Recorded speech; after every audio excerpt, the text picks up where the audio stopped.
Слово для выступления представляется. Представители правительства все будут говорить? Хорошо, тогда следующий представитель. Асель Бекназаровна, пожалуйста, к трибуне. Я попрошу вас все-таки предметно аргументировать ваши доводы. Мы поддерживаем наше возражение, которое имеется в деле.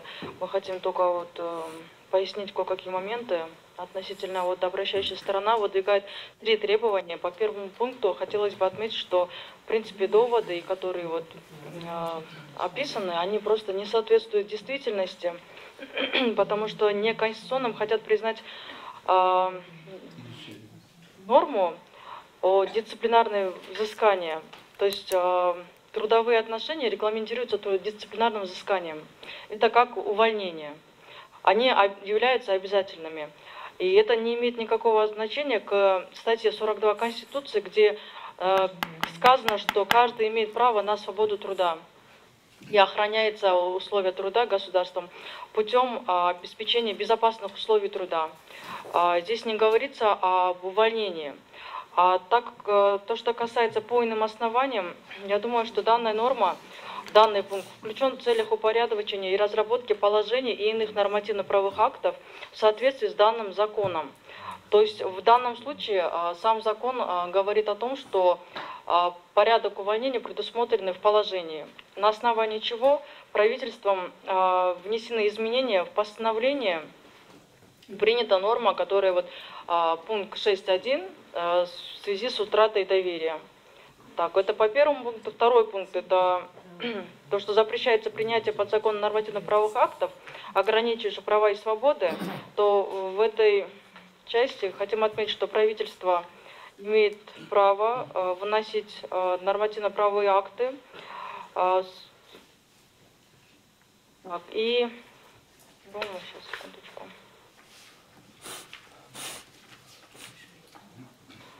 Данный пункт был принят на основании части 2 статьи 20 Конституции, где говорится, что права и свободы человека и гражданина могут быть ограничены Конституцией. Также часть 1 статья 3 закона. Это то, что касается положения принятого по пункту 6.1. Так, часть 1 статья 3 закона о всеобщей воинской обязанности граждан. Часть 2 статьи 1 закона о статусе военнослужащих. То есть в этих нормах везде прописано об ограничениях. Статья 18 закона об органах национальной безопасности. На основании и в соответствии с данными нормами, которые выше перечислены, правительство приняло постановление, которым пунктом 6.1 предусмотрено увольнение с военной службы в связи с утратой доверия и прописаны основные порядок. То есть это не так, как утверждает обращающая сторона, что как по иным основаниям руководство может свои надуманные какие-то причины использовать, так как иные основания не являются самостоятельной нормой, которая используется, не выносится приказ, что по иным основаниям мы кого-то увольняем. А пункт 6.1 как раз-таки является нормой, которая принята на основании урегулирования данного закона по иным основаниям. И там прописано конкретно меры, которые следует соблюдать. То есть сначала проводится расследование, проводятся данные, в связи с этим все проводится, и если руководство находит, что является основанием в связи с утратой доверия, то может применить эту норму и уволить сотрудника. Данная норма применима только к национальной безопасности, Госкомитету национальной безопасности. И по третьему пункту хотелось бы отметить то, что обращающая сторона, то, что заявляет, что суды не рассматривали, это не соответствует действительности, так как иск был принят в производство, судьи рассмотрели всех 3 инстанциях, именно было рассмотрено по существу. 10 дней предусмотрено для дисциплинарных взысканий, обжалования именно внутренних каких-то норм.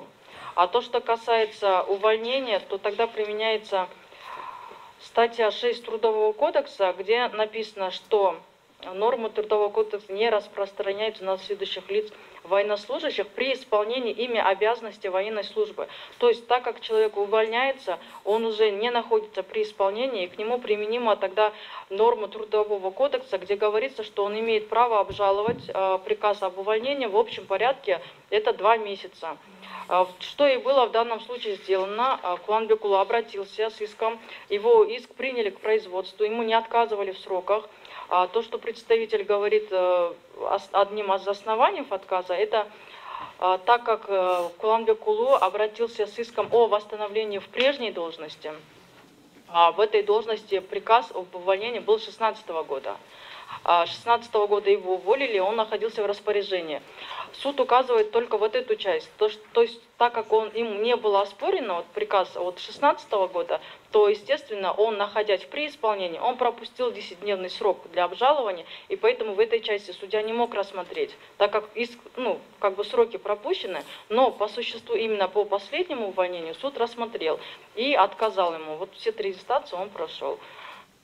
Основные моменты вот эти. У вас все, да?